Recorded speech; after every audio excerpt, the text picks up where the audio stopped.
that under oath. That may have been overtaken by events now, and we'll see whether the special counsel is indeed looking at obstruction, including of the president. Doubtful. Part of the reason, as you know, that this story has persisted is because the White House and the president's surrogates have told conflicting stories. First, they said no contacts with Russia, and then it turned out there were at least 18 contacts. The story broke in the New York Times saying the president was involved in the drafting of his son Don Jr.'s misleading response to that meeting he had with Russians during the campaign. And Jay Sekulow, the president's attorney, came on and told me this, saying the president was not involved. The president didn't sign off on anything. The president wasn't involved in that. Well, the New York Times says that he was involved in it, that several people on the plane were involved in it as well. So you're disputing That's incorrect. That account from the New York Times. Yes. But just this week, when the Washington Post reported with more detail that the president was indeed involved in the drafting, Sarah Sanders, the press secretary, conceded it. Let's listen. The president weighed in as any father would based on the limited information that he had. This is all discussion, frankly, of no consequence. Two very different answers in the space of 2 weeks there, Kellyanne. The most important thing that Press Secretary Sarah Sanders said there, which is completely true, is that there's no consequence to any of these meetings. The president weighed in as a father. He did not dictate the statement. But first, the White House and the president's lawyers said he wasn't involved at all. They didn't tell the truth.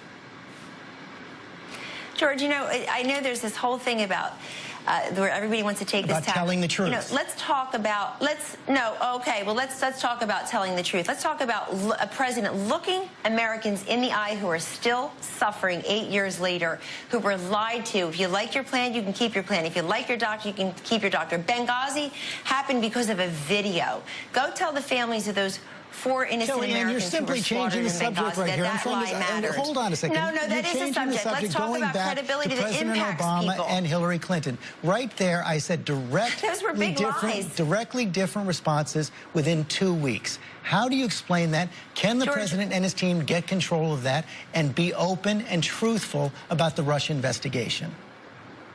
George, the president has said the entire investigation is fabricated, that this is a conclusion in search of evidence. They've come up with nothing. We've been doing this for almost about a year now. And what is there to show for it? What has actually metastasized in a way that we can say, wow, there's a smoking gun? Silver bullet. I spent a lot of time with you during the campaign as a campaign manager on your 2 programs, and others did with ABC as well. What one thing did we ever say, do, or conspire that had anything to do with Russia? When I needed negative information about Hillary Clinton, I took a moment and I listened to Hillary Clinton. I mean, we went to Michigan, Kellyanne, not but wait Moscow. a second. We know now what has come up in just the last few weeks is that Don Jr. responded to an email saying that he was going to get Russian government information on Hillary Clinton. That was not out during the campaign. That was revealed just in the last several weeks.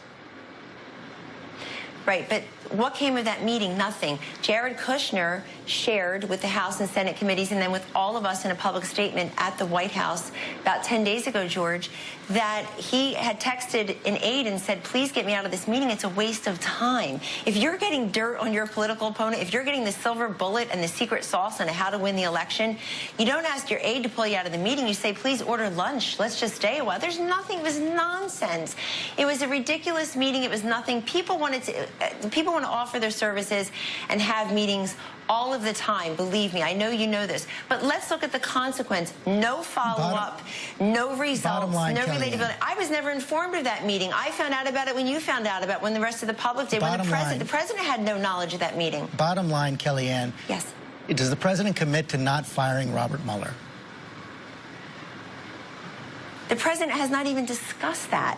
The president is not discussing firing Bob Mueller. But will he commit not to fire him? And cooperating with, he has not even discussed he's not discussed firing Bob Mueller. That's not what I'm asking. And in fact, Ty Cobb, well, hold on, I'm not the president's lawyer here, but I will tell you as his counselor, he is not discussing that. You have to listen to his special counsel, Ty Cobb, who works in the White House now, and has said very clearly, George, this week, that we will continue to cooperate with Bob Mueller in his investigation, even though he just hired the 16th person. Many of them are Democratic donors. But we'll continue to cooperate and comply. And Ty Cobb said something